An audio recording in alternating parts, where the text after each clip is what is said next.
Dear student, Assalamu alaikum. In institutional economics, today we are going to explore how corruption affects emerging economies. Learning outcomes. After watching this video, you will be able to understand data on corruption's impact, corruption perception in 2016, high prices for low quality, inefficiently allocated resources, uneven distribution of wealth, low stimulus for innovation, a shadow economy exists, low foreign investment and trade, poor education and health care. So the data on corruption's impact. According to the World Bank, average income in the countries with a high level of corruption is about a third of that of countries with a low level of corruption. Also, the infant mortality rate in such countries is about 3 times higher, and the literacy rate is 25% lower.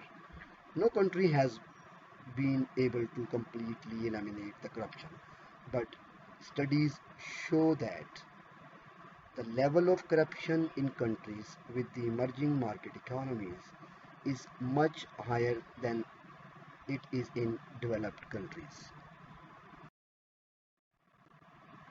Corruption perception in 2016. Map below. The map is provided on the next slide. The map below illustrates the varying level of the corruption perception in 2016 is different countries. The darker colors represent the higher level of the corruption perception and the lighter color represent the lower levels.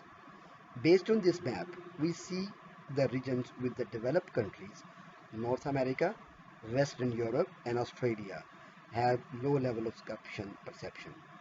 In contrast, a high perception of corruption is reported in almost all the countries with emerging economies.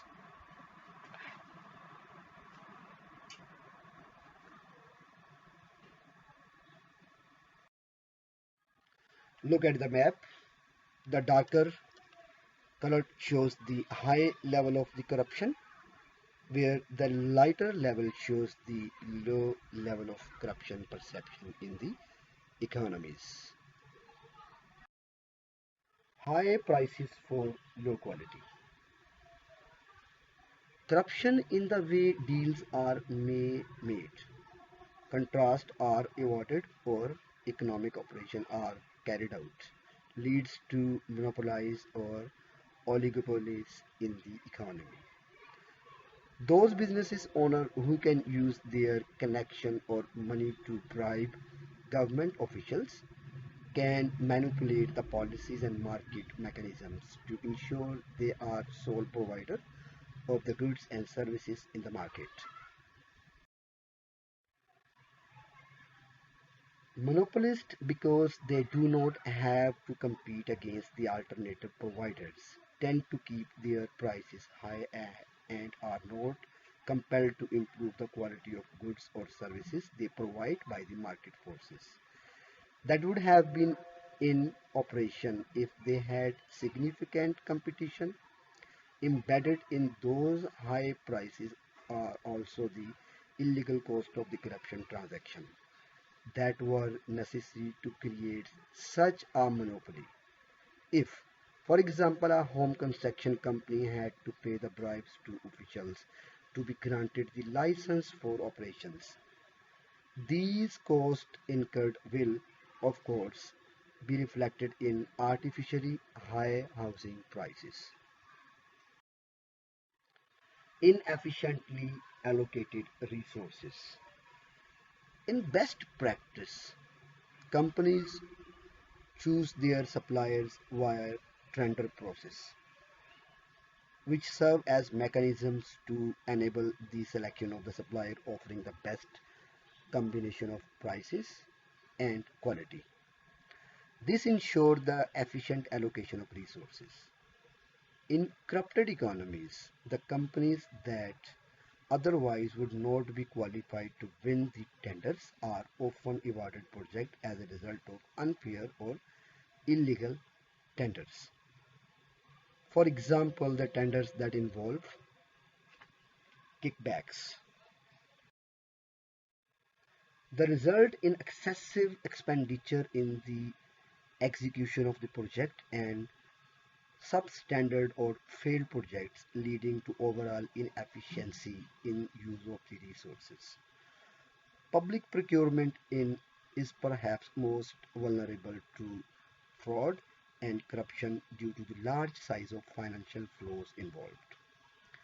It's estimated that in most countries, public procurement constitutes between 15% to 30% of the gross domestic product, that is the GDP. Uneven distribution of wealth. Corrupted economies are characterized by the disproportionality, small middle class, and the significant divergence between the living standards of the upper class and lower class. Because most of the countries because most of the country's capital is aggregated in the hands of the oligarchs or persons who back corrupted public officials. Most of the created wealth also flows to these individuals. In a corrupt economy, small businesses are not widely spread and are usually discouraged because they face unfair competition and illegal pressure by the large companies that are connected with the government officials. Certain industries are more prone to corruption than others, making small businesses in these sectors even more vulnerable to unethical business practices. No stimulus for innovation. Because the little confidence can be placed in the legal system of the corrupted economies in which the legal judgment can be rigid. Potential innovators cannot be certain their invention will be protected by the patents and not copied by those who know they can get away with it by bribing and the authorities. There is thus a disincentive for innovation, and as a result, emerging countries are usually importers of technology because such technology is not created within their own society. A shadow economy exists.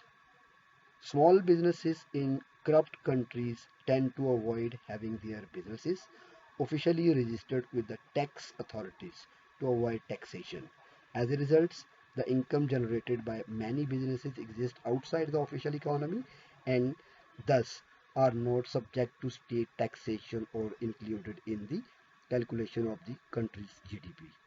Another negative of the shadow business is they usually pay their employees decreased wages lower than the minimum amount designated by the government.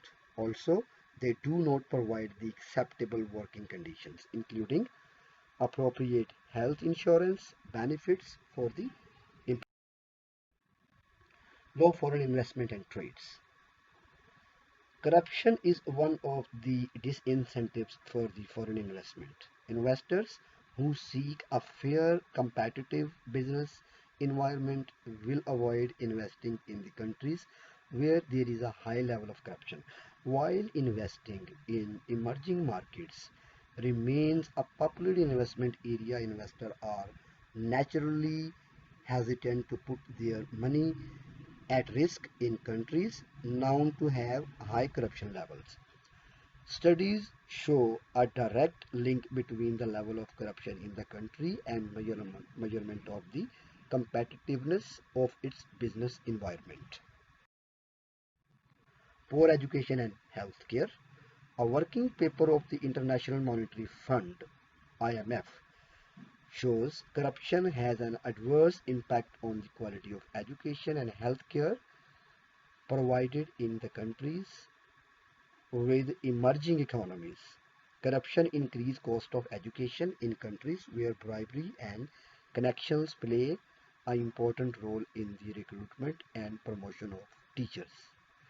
As a result, the quality of education decreases, and this affects the overall health of the economy.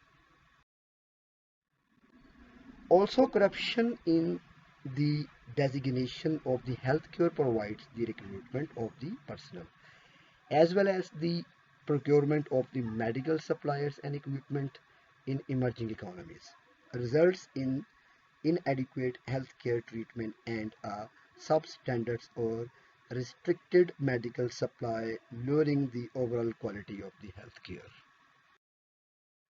The bottom line, many countries with the emerging economies suffer from the high level of the corruption that shows their overall development. The entire society is affected as a result of the inefficient allocation of the resources, the presence of the shadow economy, and the low quality education and healthcare. Corruption thus makes these societies worse off and lowers the living standard of most of their populations. Activity, write the summary of the paper given below. The corruption causes and consequences. The link of the paper also given below. Thank you.